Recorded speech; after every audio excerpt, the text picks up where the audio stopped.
저는 오늘 사도행전 19장, 사도행전 9장 19절에서 31절의 말씀을 가지고 회심 그리고 부제로는 사랑이 이유가 되어 라는 말씀의 제목으로 함께 하나님의 말씀을 나누고자 합니다. 크신 은혜의 시간이 되기를 바라겠습니다. 김초엽 작가의 소설 지구의 끝 온실이라는 책에 보게 되면 이런 문구가 있습니다. 사랑이 이유가 되어 라는 문구죠. 세상이 망할 것 같고 아무리 어둡다 할지라도 사랑이 삶의 원동력이다 라는 그러한 의미를 가지고 있는 말입니다. 많은 사람들이 예수님을 믿고 삶을 살아간다고 하지만 충격적이게도 예수님을 믿는다는 것이 무엇인지를 모르면서 삶을 살아가는 사람들이 많이 있습니다. 하지만 예수님을 믿어가는 과정 속에서 어느 날 그 때가 되면 예수님이 누구신지 점점 알게 되면 그 예수님의 십자가와 부활 그리고 승천이 역사적인 사실인 것과 더불어서 그 모든 것들의 의미를 알게 되고, 그리고 성령님을 통하여서 예수님께서 다시 오시는 그때까지 우리와 함께 동행하여 주심을 통하여 창조와 구속과 그리고 주께서 원하시는 그 사명의 길, 주께서 원하시는 그 무엇을 우리가 삶을 살아가게 되는지를 알게 될 것입니다. 그러면 그때부터는 이제는 믿는다라는 말이 무슨 의미인지도 이해하게 됩니다. 그리고 하나님은 사랑이시다. 그리고 그 사랑의 무게를 깊이 느끼게 됩니다. 예수님을 똑바로 아는 그 순간, 우리를 향한 하나님의 참된 사랑의 의미를 알게 되는 그 순간, 우리 인생에는 세상을 바라보는 기존의 방식이나 관점이 완전히 뒤바뀌게 되는 코페르니쿠스적인 전환이 이루어지게 됩니다. 그때부터는 삶의 목표가 완전히 달라지기 시작하는 거죠. 정도의 차이는 아마도 있을 것입니다. 그러나 그것은 개개인에게 있어서 늘 급진적이고 전격적이며 통전적입니다. 그때부터는 삶을 지탱하는 에너지가 자신의 욕심이 아니라 사랑으로 바뀌게 됩니다. 선악의 기준이 달라지게 되고 의와 불의의 기준이 달라지게 됩니다.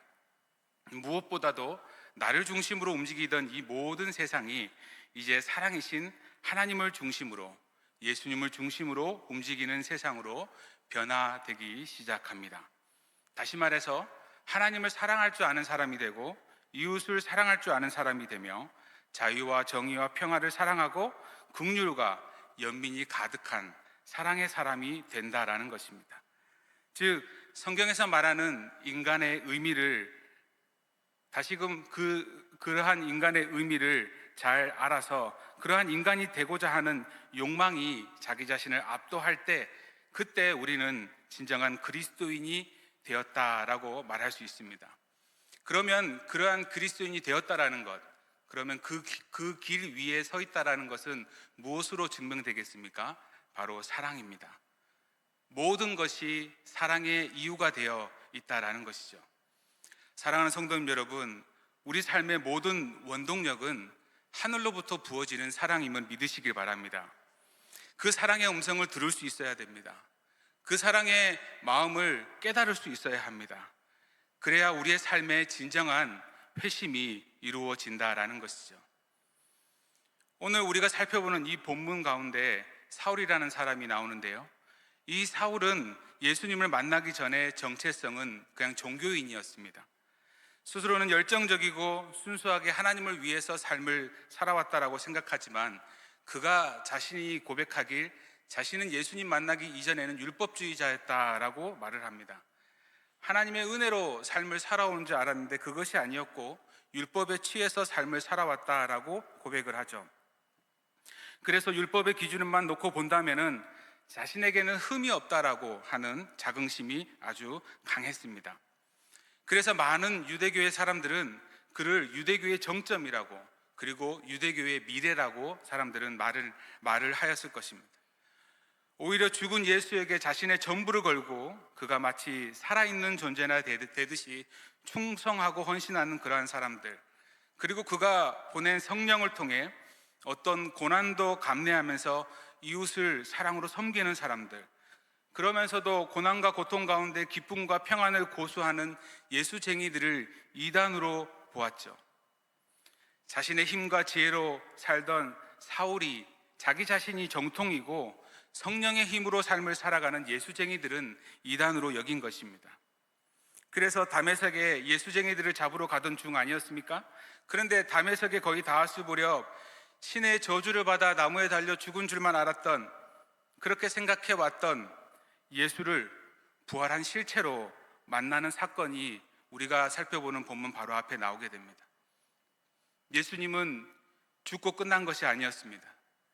이 만남과 대면은 사울의 모든 것들을 송두리째 뒤엎는 사건이 되었습니다. 사울에게 일어난 가장 큰 변화는 아마도 신학의 변화였을 것입니다. 십자가에 죽은 그 예수가 살아있다면 그건 죽은 예수에게 죄가 없다라는 의미가 되기 때문이겠죠. 그럼 왜 죄가 없는데 예수는 극한 죄인들에게만 내려지는 나무에 달려 죽을 수밖에 없었을까? 왜 하나님은 그런 자신의 아들을 그런 수치스러운 죽음 가운데 내몰았을까? 만약 그에게 죄가 없다면 자기 자신을 포함해서 예수를 정죄하여 죽인 자들이 과연 무슨 짓을 한 것일까? 예수님을 만난 이후에 사울은 사흘 동안 전혀 앞을 보지 못하고 먹고 마시지도 못하면서 지내는 동안 이러한 질문들을 스스로 또 묻고 물었을 것입니다. 주님은 아나니아가 그에게 찾아올 것이라는 말만 할 뿐이지 아무 말씀도 없으셨고 아무도 보내시지 않으셨습니다. 아무도 오지 않고 아무 말도 들리지 않는 그때에 사울은 스스로 묻고 답을 하면서 지난날 자신의 삶 가운데 그리고 자신이 그렇게 가졌던 모든 지식을 이 부활하신 예수님과의 만남을 통해서 새롭게 조명하는 시간을 가졌을 것입니다. 그렇게 깊고 깊은 묵상 끝에 사울은 분명 이 예수가 이사야 선지자가 미리 말한 대로 말한 그 메시아였구나. 이 예수의 죽음은 이스라엘의 속죄 제물이 된 어린 양의 죽음이었고 자신의 온몸에 인류의 저주를 짊어진 죽음이었다라는 그러한 결론을 내릴 수밖에 없었습니다. 한 사람이 모든 사람들을 위해 죽었으니 결국 모든 사람들이 죽은 것이나 마찬가지였습니다. 이제 만약 그 사실을 믿고 인정을 한다면 그는 이제 예수와 함께 죽은 자와 마찬가지였다라는 것을 그는 알고 있었습니다. 하나님의 아들을 박해했을 뿐만 아니라 영광스럽게 부활하신 주님을 대면했는데도 사울 자신이 살아있다라는 것, 이것은 예수님의 은혜였고 예수님께서 덤으로 준 삶이고 이제 남은 생은 그 예수를 위하여 그 예수를 주인 삼아 모든 것을 사랑하며 삶을 살아야겠다라는 결론을 내렸습니다. 그래서 그는 갈라디아서에 이렇게 말을 합니다. 갈라디아서 2장 20절, 21절 말씀입니다. 우리 같이 한번 읽어보겠습니다. 시작.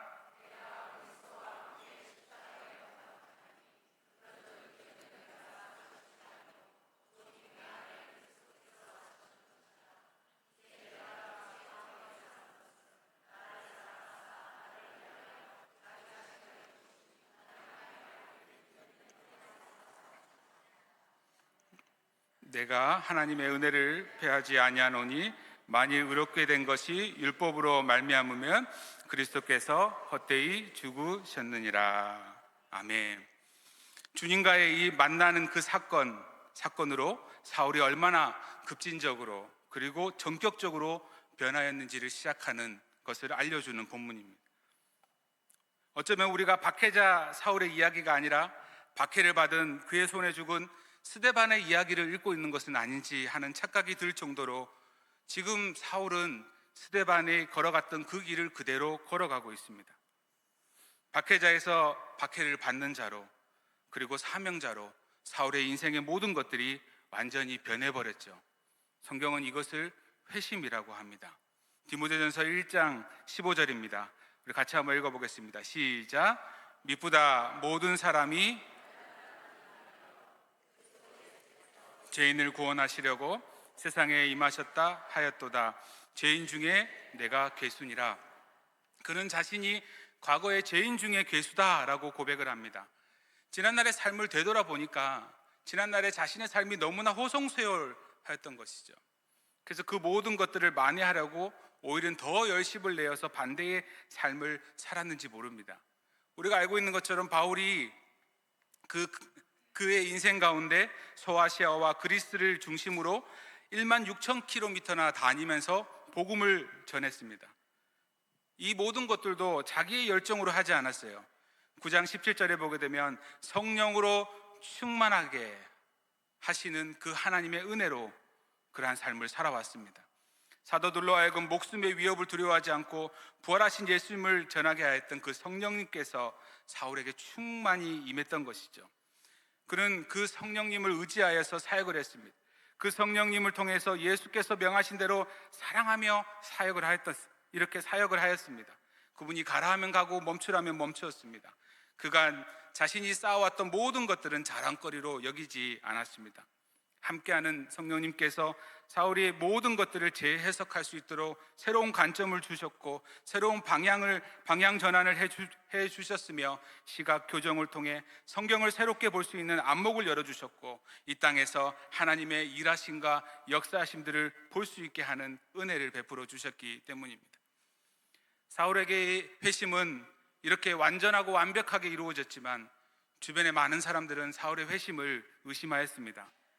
다메섹의 그리스도인 형제 자매들은 핍박하는 사울을 수용하기가 쉽지 않았을 것입니다.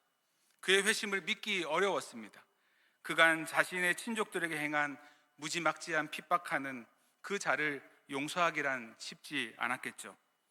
하지만 교회의 공동체의 도움과 지지 없이는 사울은 자신이 가지고 있는 그 엄청난 선교적 사명을 감당할 수가 없습니다.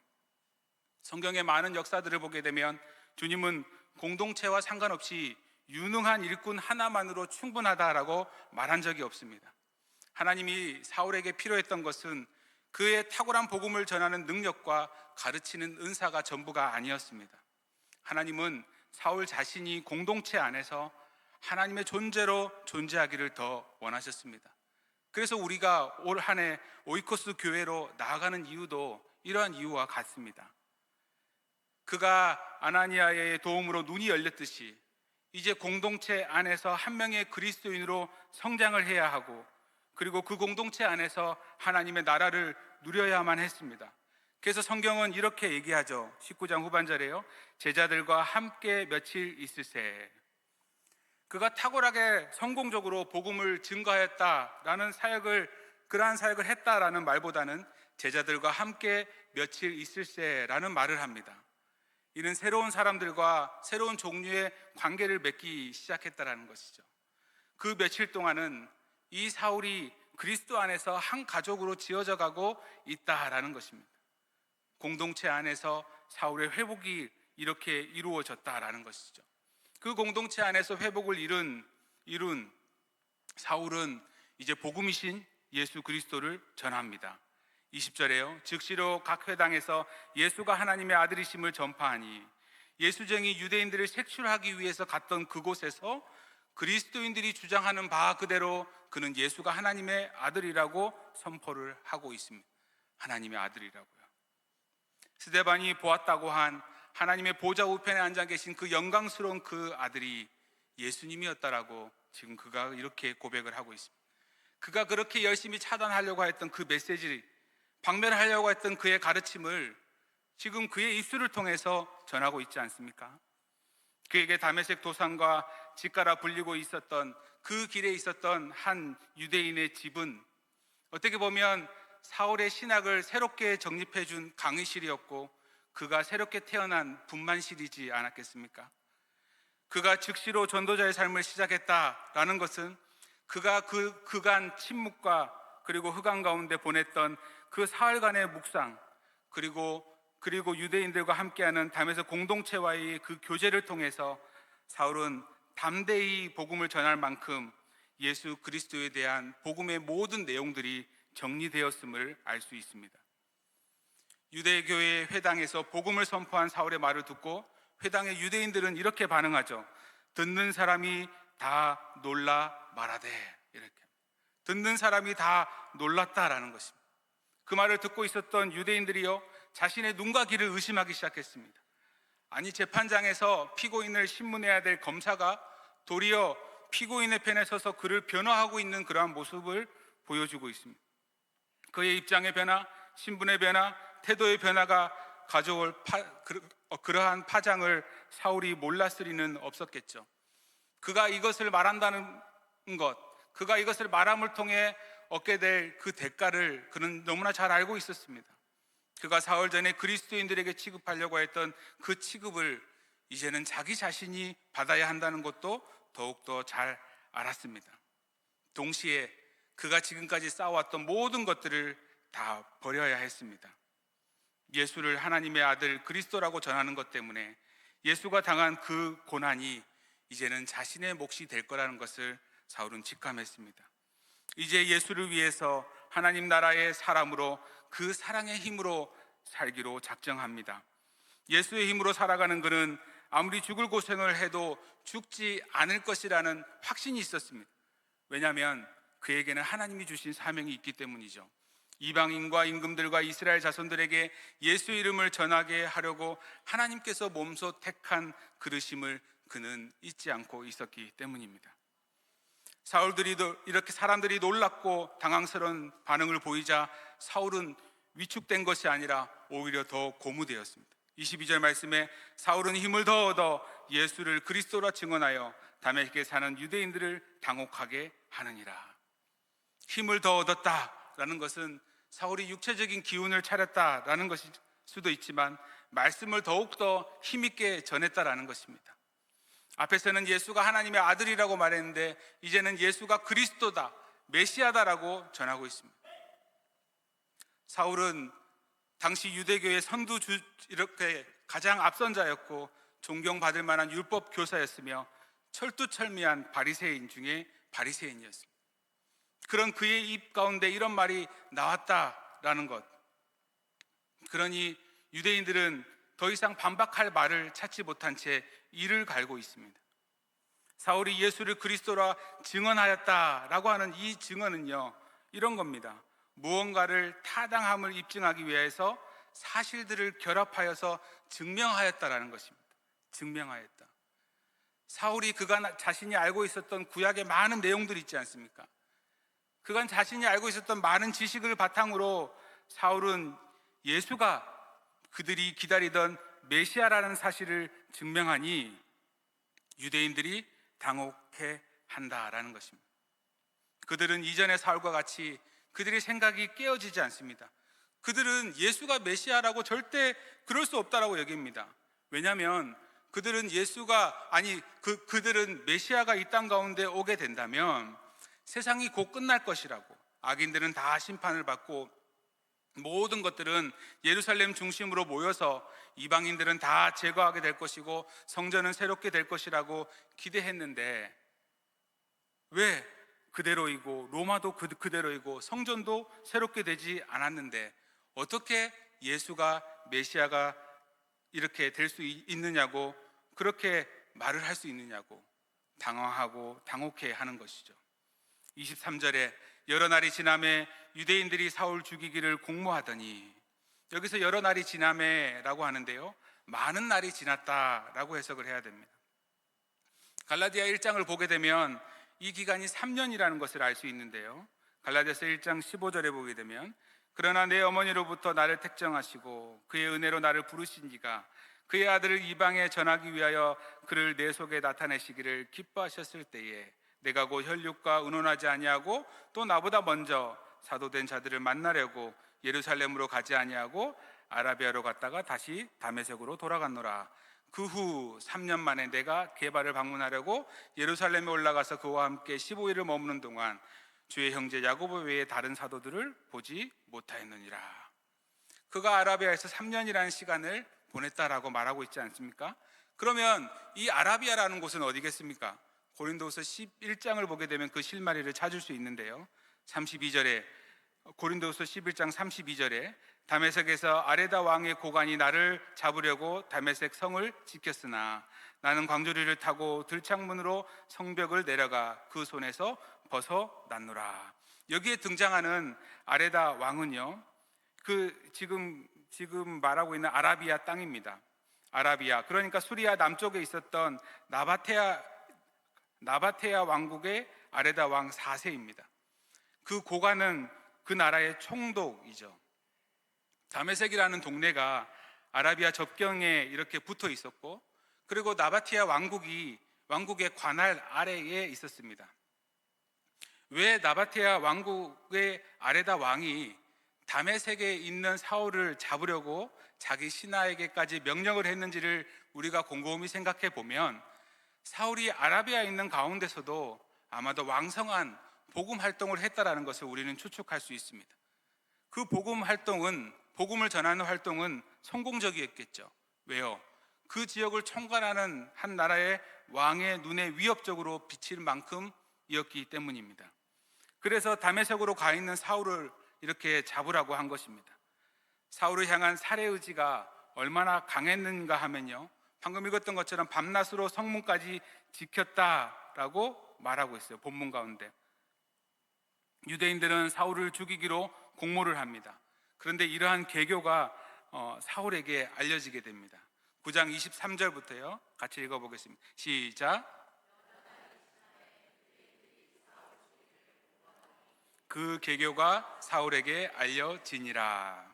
여기서 사울 죽이기를 공모하다라고 쓰인 여기서 죽이다라는 이 말은요, 사도행전 8장에 보면 스데반이 죽임당하는 것을 당연하게 여기다라고 할 때 쓰였던 그 말과 같은 말입니다. 또한 유대인들이 예수님을 죽이려고 공모하다라는 그 말과 같은 말입니다. 그렇기 때문에 사울이 지금 걸어가는 이 길은요, 곧 스데반이 걸어갔던 그 길이고, 그리고 나아가서 예수님이 걸어갔던 그 길입니다. 스데반이 동족 유대인들에 의해 돌에 맞아 죽을 것을, 즉 제거되는 것을 마땅히 여겼던 사울이 이제는 동족 유대인들에게 죽임을 당한 위기에 처했다라는 것입니다. 그들은 사울을 죽이려고 하는 의지가 매우 강했습니다. 왜 그렇겠습니까? 사울이요, 별 볼 일 없는 사람이 아니기 때문이죠. 존재감이 있는 자였기 때문입니다. 그러니 신경이 쓰이는 것입니다. 유대교의 미래라고 여겼던 그가 유대교를 떠나서 유대교가 정죄하여 죽인 예수를 믿게 되었다느니, 그러니 눈에 가시처럼 여긴 것이고 제거하지 않고서는 견딜 수가 없었던 것입니다. 근데 참만 다행인 것은 그 계교를 사울이 먼저 알게 되었다라는 것이죠. 그래서 다메섹의 그리스도인들이 사울의 도피를 돕습니다. 그들이 그를 죽이려고 밤낮으로 성문까지 지키거늘 그의 제자들이 밤에 사울을 광주리에 담아 성벽에서 달아 내리니라. 사랑하는 성도님 여러분, 사명을 따라 삶을 살아가는 것이요, 결코 편안한 삶을 보장하지는 않습니다. 고난의 길입니다. 그렇지만요, 기억하셔야 될 것은 하나님께서 그러한 인생 가운데 피할 길도 내어주시며 보호하신다는 사실입니다. 예루살렘의 제자들이 박해를 피해 흩어졌을 때 복음도 함께 흩어졌던 것처럼, 복음의 호시가 되어 그 복음이 흩어졌던 것처럼, 다메섹에서 사울에게 임한 살해 음모는 자연스럽게 사울을 다른 사역지로 옮기는 역할을 하게 됩니다. 앞으로 사울도 역시요, 빌리처럼 성령을 따라 이끌리는 인생이 됩니다. 자기 주도의 인생을 그렇게 살아왔던 사람이 성령의 역사에 자신을 맡긴 채 오직 그분에게만 이끌림 바 되는 인생이 됩니다. 사울은 그 길로 예루살렘을 향해 올라가죠. 26절에 사울이 예루살렘에 가서 제자들을 사귀고자 하나 다 두려워하여 그가 제자됨을 믿지 아니하니, 바나바가 데리고 사도들에게 가서 그가 길에서 어떻게 주를 보았는지와 주께서 그에게 말씀하신 일과 다메섹에서 그가 어떻게 예수의 이름으로 담대히 말하였는지를 전하니라. 예루살렘의 제자들도 역시 사울의 이야기를 들었습니다. 그런데 광신적인 유대교 열광주의자 사울을 잊어버리기에는 3년이라는 시간이 너무나 짧았는가 봅니다. 사울이 회개했다라는 소식이 마치 예루살렘에 있는 제자들에게는요, 이단의 교주가 회심하였다라는 소식만큼이나 믿을 수 없는 소식으로 여겨졌습니다. 하지만 사울은 이제 예루살렘의 제자들과도 함께 사랑의 교제를 나누기를 원합니다. 어떻게 보면 그 과정 속에서 사울은 자신의 과오를 용서받고 싶었을지 모릅니다. 하지만 예루살렘의 제자들과 사도들은 좀처럼 그 틈을 주지 않고 있습니다. 앙금이 남아서일까요? 아니면 아직 그 상처가 덜 나아서일까요? 정확한 거는 모르겠습니다. 26절에서 사귀고자 하나, 이 말은 사귀려고 힘쓰나라는 것입니다. 미완료 시제로 끝나는 것으로 보아서 끊임없이 시도하고 끊임없이 시도했다라는 것입니다. 근데 그 모든 것들이 잘 이루어지지 않는 것입니다. 근데 그 과정 속에서 누가 등장하는 거 아니? 바나바가 등장을 합니다. 그가 사울과 사도들의 그 사이에 들어가서 가교 역할을 합니다. 27절에 바나바가 데리고 사도들에게 가서, 여기서 데리고 가다라는 것은요, 꽉 잡아 그리고 강제로 붙들고 갔다라는 말입니다. 강제로 붙들고 가서 사울을 제자들 앞에서 보증을 합니다. 그리고 그간 사울에게 있었던 모든 일들을 바나바가 말을 하죠. 사울의 변화의 소식을 바나바는 두 눈과 귀로 확인했다라고 말합니다. 그의 열정, 그의 단대함, 그의 논리, 그의 순수함은 여전했습니다. 그러나 그의 삶의 대상과 목표는 확실하게 변했습니다. 성령님께서 사울을 자기 나라의 가장 위험한 흉기에서 가장 유용한 병기로 바꾸셨음을 바울은 알고 있었던 것입니다. 그것은 이미 바울 자신에게 일어났던 변화였기에 바울은 너무나 잘 알고 있었습니다.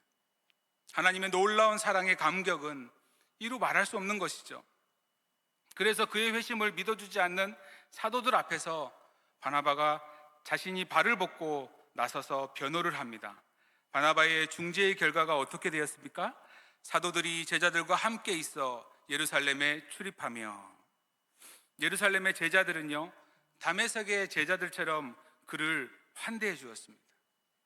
다메섹에서 아나니아가 있었다면 예루살렘에서는요, 바나바가 있었습니다. 이는 이제 사울이 교회의 일원으로서 예루살렘에서 사역할 수 있는 고난을 인정받았다라는 의미라고도 볼 수 있습니다. 이제 모든 것이 다 갖추어졌죠. 그래서 주를 위한 사명의 길을 가기만 하면 되는 것 같습니다. 그러나 그의 앞에 있었던 것은 영광이 아니라, 형통이 아니라 죽음이었습니다.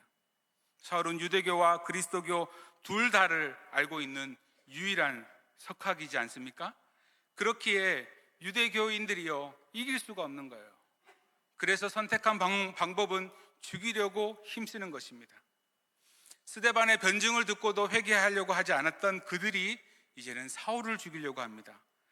그들은 늘 그랬듯이요, 메신저를 침묵시키면 메시지 역시 침묵할 것이라고 생각을 합니다. 그 메시지인 복음도 역시 전해지지 않을 것이라고 판단을 합니다. 마치 지금 이 사울의 모습이 스데반의 모습과 너무나 겹치지 않습니까? 사울은 지금 자신이 죽인 스데반이 건넨 그 바톤을 그대로 이어받고 있습니다. 그가 전한 복음을 전하고 그가 받는 고난을 그대로 당하고 있습니다. 그는 이러한 박해와 죽음을 피해 형제의 도움을 받아 그의 고향 다소로 향하고 있습니다. 그 고향으로 돌아간 그의 삶은요, 너무나 비참합니다. 생각해 보십시오. 고향을 떠났을 때는요, 어떻게 떠났겠습니까? 내 곧 예루살렘에 가서 성공하고 돌아오겠다라고 말하고 떠나지 않았겠습니까? 성공해서 돌아올 것이라고 장담하고 이렇게 나아갔던 사울이요, 변질되어서 돌아왔다라는 것은 그 동네에 아주 충격적인 소식이었을 것입니다. 특별히 무엇보다도 믿고 있었던 그의 부모에게는 경악을 금할 수 없는 소식이었겠죠. 하지만 다소에서 보낸 그 10여 년의 시간은 사울에게 결코 무의미한 허송 시간은 아니었습니다. 그는 다소에서도 예루살렘에서와 같은 열정으로 복음을 전하였습니다. 이 내용을 갈라디아서에 보게 되면 알 수 있는데요, 1장 20절입니다. 우리 같이 한번 읽어보겠습니다. 시작. 보라, 내가 그 후에 내가 수리아와 길리기아 지방에 이르렀으나 그리스도 안에 있는 유대의 교회들이 나를 얼굴로는 알지 못하고 다만 우리를 박해하던 자가 전에 멸하던 그 믿음을 지금 전한다함을 듣고 나로 말미암아 하나님께 영광을 돌리니라. 아멘. 수리아에서 가장 중심적인 역할을 하는 곳이 가이사라죠. 그리고 길리기아에서 가장 중심적인 역할을 하는 곳은 다소입니다. 그곳에서 복음을 전했어요. 많은 사람들이 그곳에서 사울을 경계했지만 그로 말미암아 하나님께 영광을 돌렸다라고 말하고 있죠. 이처럼 사울의 사역은 너무나 성공적이었습니다. 그래서 31절 말씀 우리 같이 읽어보겠습니다. 시작. 그리하여 온 유대와 갈릴리와 사마리아 교회가 평안하여 든든히 서가고 주를 경외함과 성령의 위로로 진행하여 수가 더 많아지니라. 아멘. 사랑하는 성도님 여러분, 자신의 삶이 틀린지도 모르고 마음대로 삶을 살아가고 있었던 사울을요, 하나님께서는 하루아침에 그의 종으로 삼으셨습니다. 왜 하나님의 선택은 사울이었을까요? 오히려 열심과 최선을 다해서 신실한 모습을 보였던 스데반이나 그리고 열심히 성령에 이끌려 복음을 전했던 빌립이었다면 더 좋지 않았을까요? 주님의 부르심과 택함을 받은 사울의 마음속에는 끊임없는 이런 질문이 있었을 것입니다. 왜 스데반을 죽이시고 살기가 등등한 나를 불러 이러한 사명을 주신 것일까? 깊은 묵상과 깊은 고민 속에서 사울은 이것이 십자가의 사랑임을 깨닫습니다. 그 사랑의 크기를 알게 된 것이죠. 그래서 이제 사울은 사랑이 이유가 되어서 삶을 살아가는 것입니다. 죄인 중에 죄인, 괴수 같은 사울을 택하여 불러주셨으니 이제 사울도 나를 부르신 것처럼 사랑이 이유가 되어서 삶을 살아갑니다. 그러한 삶이 형통한 삶은 아닙니다. 방금 살펴봤던 것처럼 배척을 당합니다. 오해를 당합니다. 따돌림을 당합니다. 고난과 고통이 가득한 험한 인생길입니다. 그러나 그 모든 것이요, 그의 앞에 있다고 할지라도요, 그는 모든 것을 인도하실 그 하나님의 사랑의 크기를 알기에 그 길을 걸어가는 것이죠. 진정한 삶의 회심은 그 놀라운 그 사랑을 깨달을 때입니다. 십자가의 참된 의미를 깨달을 때입니다. 십자가의 사랑에 감사할 때, 그 십자가의 사랑을 깨달을 때 우리는 삶의 진정한 회심을 이룰 수 있습니다. 그 사랑을 알고 살아가는 자들은 종교인을 넘어서 하나님의 형상을 따라 창조된 자로서 변화되어 또 누군가를 살아가는 자로 자신의 생명을 내어 던지며 삶을 살아가는 것입니다. 우리를 불러주신 그 사랑, 우리를 향한 하나님의 참 사랑을 깨달을 수 있는 우리 모두가 되시기를 바랍니다. 그래서 우리도 우리의 삶의 이유가 사랑이 되기를 바랍니다. 사랑이 이유가 되어서 삶을 살아감으로 우리 또한 십자가의 능력을 드러낼 수 있는 그런 우리 모두가 되기를 주님의 이름으로 축원합니다.